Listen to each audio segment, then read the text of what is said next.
I've had a complicated relationship with that word, community.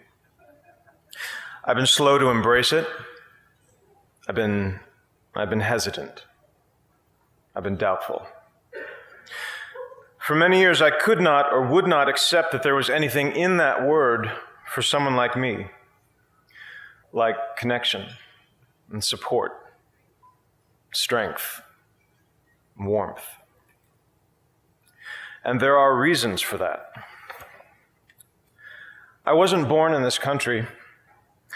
I didn't grow up in any one particular religion.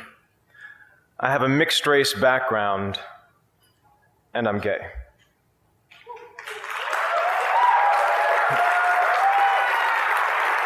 Really, it's just your typical all-American boy next door. It has been natural to see myself as an individual. It's been a challenge to imagine that self as part of something larger. Like many of you here tonight, I grew up in what I would call survival mode. When you're in survival mode, your focus is on getting through the day in one piece. And when you're in that mode at 5, at 10, at 15, there isn't a lot of space for words like community, for words like us and we. There's only space for I and me. In fact, words like us and we not only sounded foreign to me at 5 and 10 and 15, they sounded like a lie. Because if us and we really existed, if there was really someone out there watching and listening and caring, then I would have been rescued by now.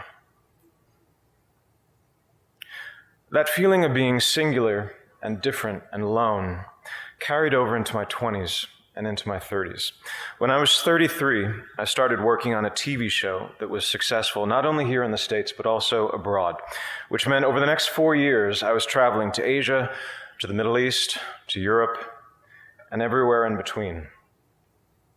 And in that time, I gave thousands of interviews. I had multiple opportunities to speak my truth, which is that I was gay.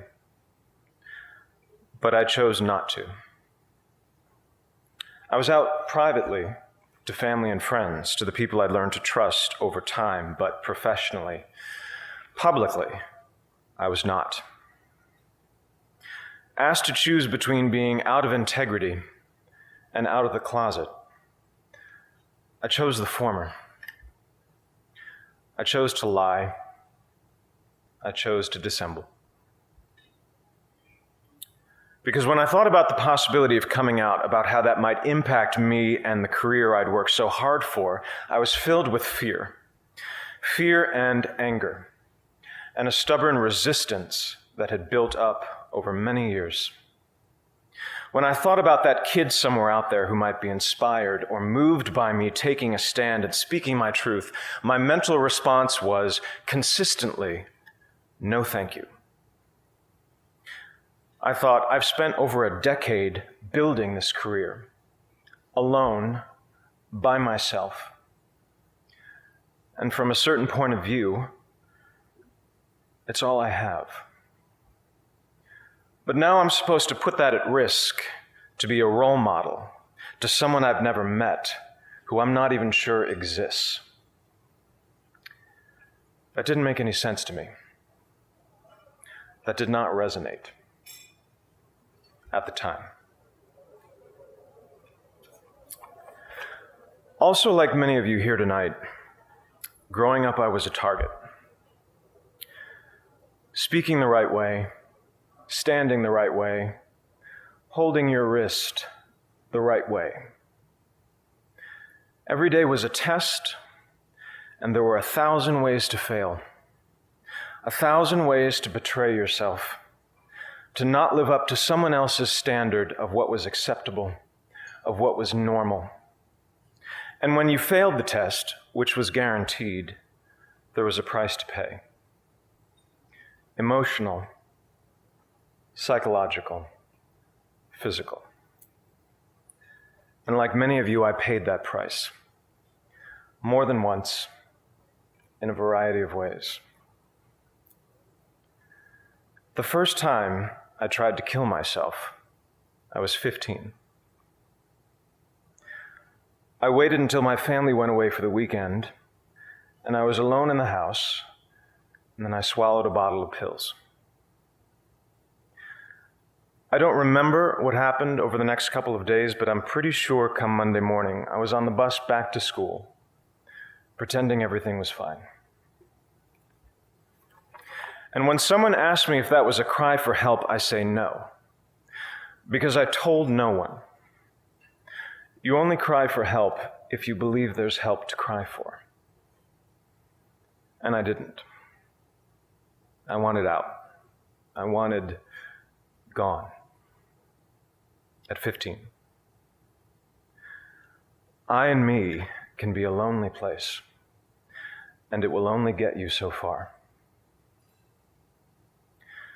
By 2011, I'd made the decision to walk away from acting and many of the things I'd previously believed so important to me. And after I'd given up the scripts and the sets, which I dreamed of as a child, and the resulting attention and scrutiny, which I had not dreamed of as a child, the only thing I was left with was what I had when I started. I and me. And it was not enough. In 2012, I joined a men's group called the Mankind Project, which is a men's group for all men, and was introduced to the still foreign and still potentially threatening concepts of us and we, to the idea of brotherhood, sisterhood, and community. And it was via that community that I became a member and proud supporter of the Human Rights Campaign. And it was via this community that I learned more about the persecution of my LGBT brothers and sisters in Russia.